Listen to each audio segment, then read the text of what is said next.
السلام علیکم۔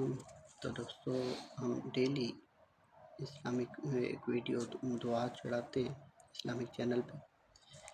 تو آج ہم سیکھیں گے اذان کے بعد کی دعا، جس کو عربی میں ایسے پڑھا جاتا ہے: اللہم رب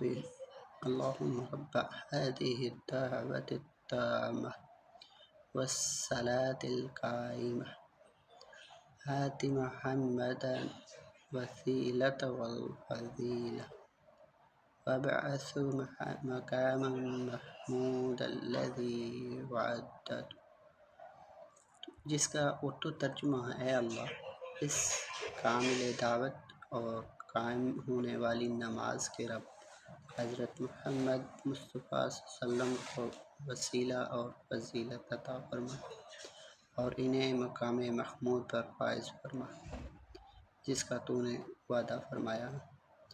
تو دوستو، ڈیلی اسلامک دعاؤں کو سننے یاد کرنے کے لیے ہمارے چینل کو سبسکرائب کریں تاکہ روزانہ آپ تک ایک نئی ویڈیو ملتی رہے گی، سننے کو ملتی رہے۔ رب تعالیٰ سے دعا ہے کہ اللہ پاک ہمیں اور آپ کو عمل کرنے کی توفیق عطا فرمائے۔ جزاک اللہ۔